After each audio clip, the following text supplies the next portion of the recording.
All right, guys. So, an interesting little case here from the Supreme Court that I think really shows how much these so-called equal rights people, when it comes to gender equality and things of that nature, how much they really don't care when it comes to certain issues in regards to equality between men and women. And the military has gone woke. Okay, they've gone woke. They've said that, hey, you know what?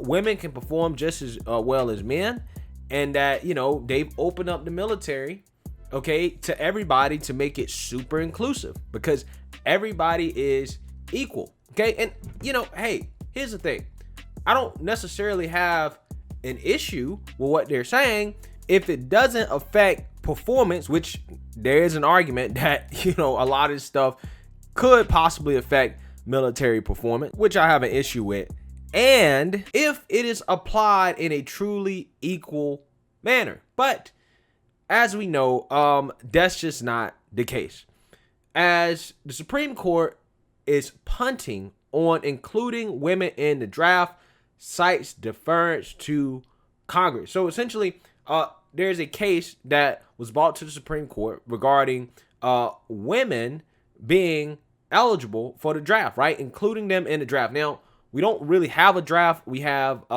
selective service, okay, where men, when you turn 18, we all have to sign up.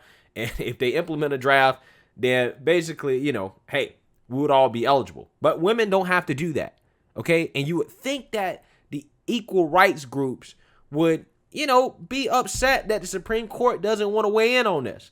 And we all know that the Supreme Court, even though Justice Roberts says that he's trying not to be political, they are really being political, okay?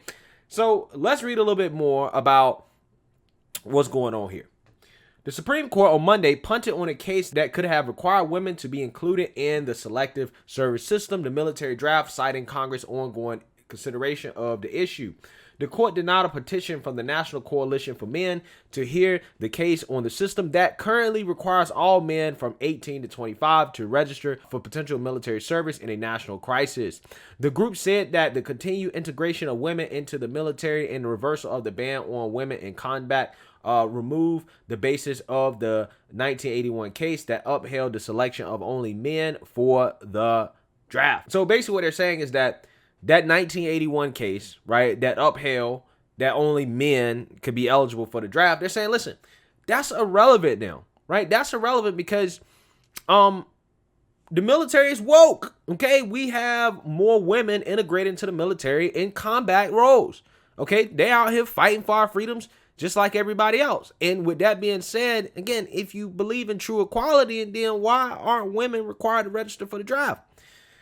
Now, the Selective Service System, opposing a change that would mandate women register for the draft, emphasized that the court previously deferred to Congress's judgment on the Selective Service System. Justice Sonia Sotomayor agreed with that argument in a statement also signed by Justices Stephen Breyer and Brett Kavanaugh. In the precedent that upheld the men-only draft, Sotomayor wrote, the court upheld the act's gender-based registration requirement against an equal protection challenge, citing the fact that women were excluded from combat roles and hence would not be needed in the event of a draft. The role of women in the military has changed drastically since then. Beginning in 1991, thousands of women have served with distinction in a wide range of combat roles, from operating military aircraft and naval vessels to participating in boots-on-the-ground infantry missions. Sotomayor continued. Women have passed the military's demanding test to become U.S. Army Rangers, Navy SEALs, and Green Berets. As of 2015, there is no longer any positions in the United States Armed Forces closed to women. But Sotomayor continued to note that Congress created a commission to study whether women should be included in the draft, which released a report last year saying that they should. And in recent months, she said, senators include Armed Services Committee Chair Jack Reed. He wants the upcoming defense bill to include a provision requiring women to register for the Selective Service System.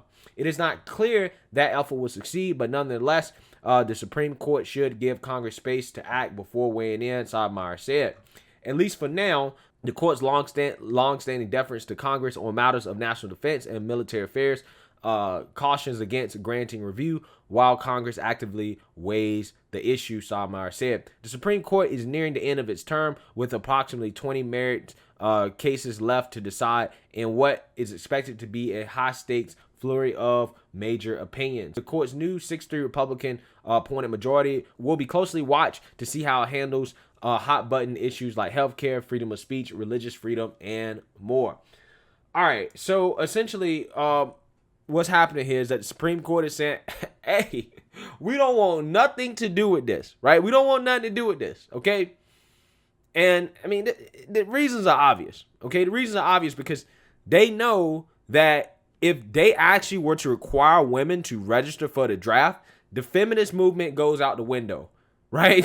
that is gonna, I'm gonna tell you, there's a lot of people that's gonna be like, nah, I'm not down with this. They're gonna be like, nah, I don't want rights anymore. I don't want women's rights. None of that. I don't want none of that. They're gonna be like, Kevin Samuels and Candace Owens was right. They was both right. Gender roles are not a social construct. There are biological differences between men and women. I just want to cook, clean, and make my man a sandwich, okay? You're gonna see a lot of women go that route if all of a sudden they start requiring women to register, right? To register for selective service. I'm telling you, the whole movement falls apart if they do this, right? Even though, I mean, realistically, would we have to implement a draft, in the case that we go to war? I'm not necessarily sure. A lot of wars are not really fought on the ground anymore. A lot of stuff is done with technology, with drones. The new warfare is really digital, right? That's where the new warfare is at. It's cyber. But regardless, I don't think anything's going to be done about this. Because in Congress, they're like, oh, no, we should study whether or not women should have to register for selective service. And they say, oh, we recommend that happen. But up until now, they haven't done anything, right? They haven't done anything. Now, again, you have some people that's talking about it, but is it really a hot button issue? No, it's not. This is an issue right here that no politician wants to touch, because even all the politicians that claim to be woke, if you're a woman, obviously you don't want to go to war, right? You don't want to send your daughter to go to war, right? They don't want no part of that. They don't want no part of that. And on the other hand, people that are more traditional probably don't think women should be in the military, okay? People that do believe in gender roles and stuff like that, hey, they're like, listen, women shouldn't be in the military in the first place. Honestly, I don't think women should be required to register for selective service, okay? Because I'm not woke, right? I'm not one of these people out here saying that, we should be sending women to war, right? Or, we should end the gender wage gap. Or even though the gender wage gap is a myth, right? It doesn't exist, right? I'm not one of these people that are saying that gender roles don't exist. So I'm not a hypocrite if I say, hey, you know what? I don't think women should register for the draft because I don't want to send our daughters and young women to go fight overseas, right? I just don't. Now, if women want to voluntarily be a part of the military, that's cool, as long as they can meet the standards, the same standards that men meet, right? That's my stance, and I don't see what's wrong with that, right? But for me personally, I don't think they should be forced. But with these people that are super woke about it, they want equality, right? They say they want equality. However, when it comes to stuff like this, they don't really want it. That's the issue. I just think it's funny how the woke revolutionaries, the people that are really pushing for women's equality, they don't want women's equality when it comes to the negative aspects of being a man. Okay, it reminds me of that WNBA basketball player. I'm forgetting her name. But it reminds me of her when she got mad because a coach said that she weighed 300 pounds, right? She got mad because a coach was talking about her weight and how big she was. When men get talked down to all the time when it comes to sports. But when it comes to women get talked down to in sports, right, or get some tough love from a coach, they fold up and cry and want to go on social media and complain about it. When men, we've been dealing with this since sports was a thing. We've been dealing with it. It's just funny to me how when it comes down to doing the things that men have to do that aren't glamorous, the things that are negative, the things that could potentially cause you your life, the things that are dangerous, these equal rights people want no part of that. The gender equality people, they want no part of it.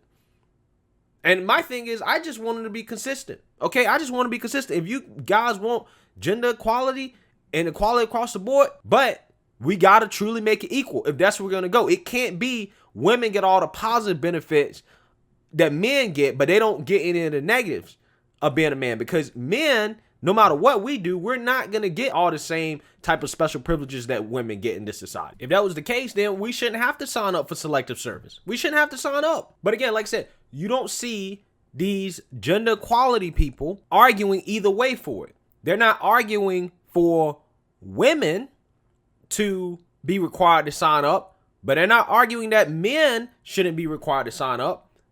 They're just quiet. They have nothing to say. Again, imagine if this was a case about the gender wage gap or something like that. They be all over the place. You see all types of women's rights things going on left and right. You see all types of stuff. Okay, you see marches, you see protests, you see all that if the Supreme Court had punted on something like that. But when it comes to something like this, when it comes to having to fight a war, crickets. They don't want no part of it. So just shows kind of how fake a lot of this stuff is. But let me know what you guys think. Make sure you like, comment, and subscribe. Most importantly, share a Black conservative perspective. Peace.